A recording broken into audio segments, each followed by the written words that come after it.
Здравствуйте! Всем привет! Всем тем, кто зашел ко мне на канал. Знаете, я сегодня вспомнила один секретик. Секрет моего детства. Вот сейчас холодно на улице, и многие люди простуживаются. У них кашель. Вот как только начинается кашель, он сухой кашель. И хочется откашляться, а откашляться не можешь, потому что он сухой, свистит и все. Так вот, нам нужно, чтобы сухой кашель превратился в мокрый и отошла мокрута. Я вам уже рассказывала, что очень хорошо помогает чабрец. Но сегодня я вспомнила еще один секретик, как мама лечила кашель. Это очень простой рецептик. Для этого нам понадобится обыкновенный сахар.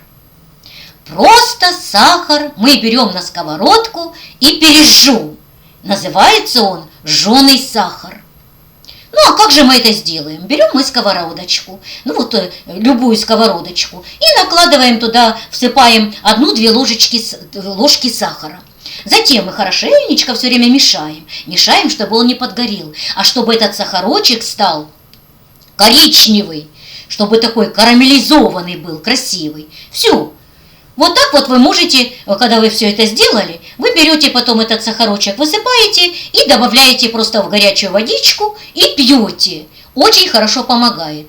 Если эффект, чтобы быстрее получился, вы берете, завариваете чабрец. Не очень густой, там ложечка на стаканчик. Или просто настаиваете, или отвар делаете. И туда засыпаете этот жженый сахар.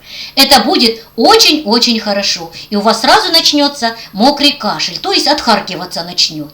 А потом, дорогие мои, если кто-то уже моего возраста, то вы знаете, что раньше мамы нам делали из жженого сахара очень полезное, очень вкусное и лечебные конфетки. То есть мы брали тоже так же сахарочек, все время мешали, пережаривали его, затем туда немножечко водички и снова также берем, перемешиваем этот сахарочек, а затем мы берем какую-то емкость или даже, знаете что, брали ложечку, берем ложечку, смазали масличком и туда вливаем вот эту жидкость и зубочистку туда. Все, застывает, и у нас получается конфетка, карамелька от кашля. Так что, дорогие мои, голь на выдумке хитра, очень вкусное и полезное лекарство. Все? А лучше всего, вот таких как мы, вы можете пережечь этот сахар, сложить куда-нибудь в какую-то емкость и добавлять, везде добавлять, и в чаек, и в водичку. И вы сразу почувствуете, что у вас кашля не будет. Попробуйте! Может, кому-то и поможет. Все. До свидания, мои дорогие. Всем хорошего настроения, всем здоровья и благополучия. Пока!